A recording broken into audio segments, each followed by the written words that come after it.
Elhamdülillah muhterem Müslüman doğullum. Yettik ahirin kısmet. Azme bahsi ki şu kısmette elhamdülillah birlikte oturup şunu ettik, dinledik. Bu ahir kurun neyme? Muhterem Müslüman doğumuz ki kümmetten rahmet çekti. Hep yattır, cüzü yattır. Adına koyuptur terhe çar hezar mesele dini. Tebgi mezhebe Hanefi der bir fesl. 20 faslın içinde her ayda da bir fesl camiamin irade verecek diyen yalak. Bu da fesl doğum Şii hakitinin Cözbe'nin Seffe-i Şestü seyretinde mesele-i çarşıda hiftede bir meseleni ortaya oklaptır ki onçak men şun ibaretini okuyayım o sonra inşallah mebahasi ki şun üstünde boluptur onun inşallah bahsedelim. Gurun namazına neçe rekat namaz okuyman üstüne vakti ki bir ölüye o şun günde namaz okuyup şun hakkında valahim şun toğam ruhu meyitin ruhunu bağışlamakla hakkında bir sidatlar sada aydıptır ki şun neçe moradi caiz suar Müslüman doğun.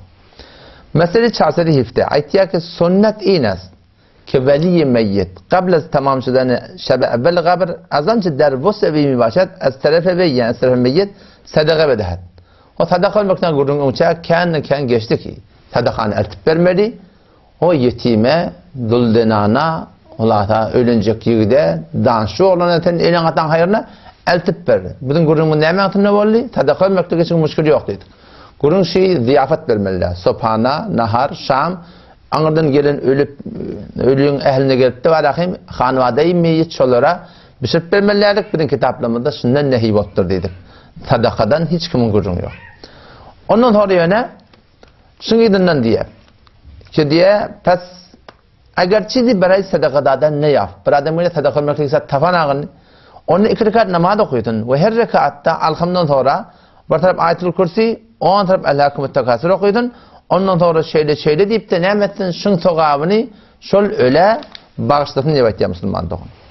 Ve de şurada rükden noktani asli mebheze girmek hep Müslüman doğun size ait değil. Avvela gurun şunu tine ve de ehl-i sünnet vel cemaatın ve aqidat şeyi. Ten her neyse namaz okuy. Ya hayta bir sogabi işet. Haletin kuyuqadma olsun, yapqadma olsun, lar becerme olsun. Hulata hayta bir işi ki ten şun sogab deyip barahim şeriat belli olsun. Ten şol işi edip de şun sogabını diyirlere bağışla, ölülere bağışla. Müslüman doğanın hakkında hiçbir ehl-i sünnet vel cemaatta hiçbir ihtilafı yok. Hemçinani keş, kitab-ı kemen elimden, mına fezail-i sadakat, Şeyh Hadis Hazreti Mevlana Mehmet Zekeriya rahmetullahi aleyh yazıptır şunu.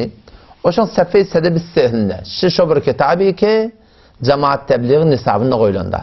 Şu cemaat tebliği ki Türk mesela aynen kesip yara. O şu sadakîm Allah diye vetiya falan diye vetiya min murtemet şudayn bellerine vurduya. Şu hakikat Müslüman doğan set bir yalan vurdun. Elbette yan kalden vurduğunda cahilna. Öyle ziyafet vermeler diyen vurun. O cemaat tebliği ki mesela ihtilafının işi yok. Be Hanefi mezhebin vurdun. Şun Seffe-i Sedeb-i Sehlinde ölü günde tadakal meknun hakkında aydıptır.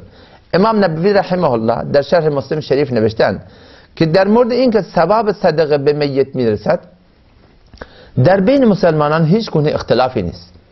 Hemin mezheb hak az ve inke bazı az merdum nebeşten ki bir insan bazı az murdan sebab nemidirset in qat'an batil ve hatay vazih است.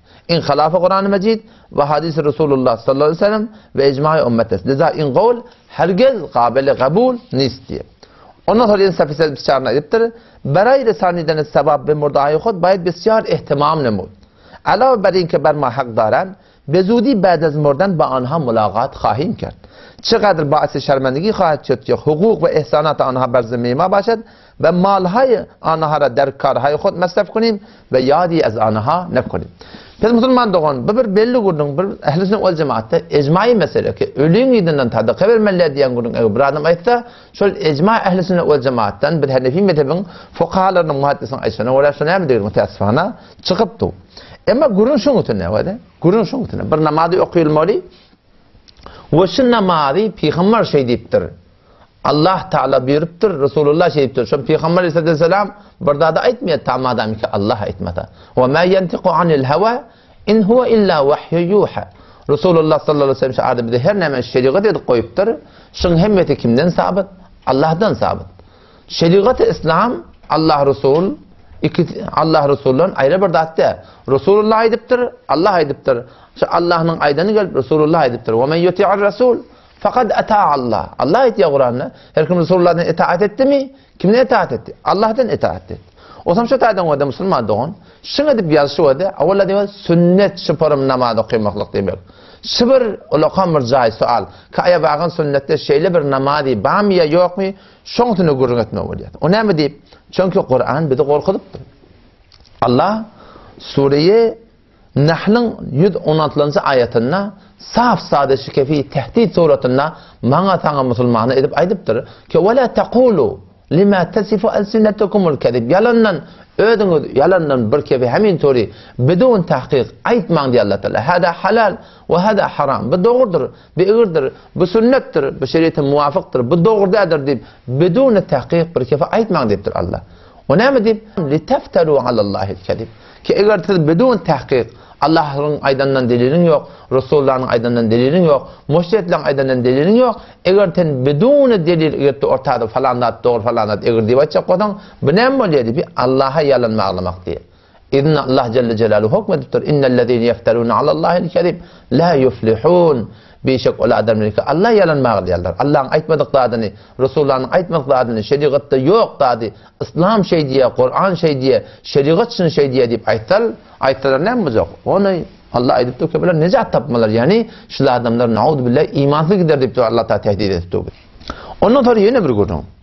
Peygamber Huda sallallahu aleyhi ve sellem de şu hakkında adamların katı korkutudur. Men kedebe aleyye muteammiden felyetebevve maq'adahu minen nar. Her kimi ki bilip dura bile o adam yanlış mı yanına? Yanlış mı ilim tahkik edip dur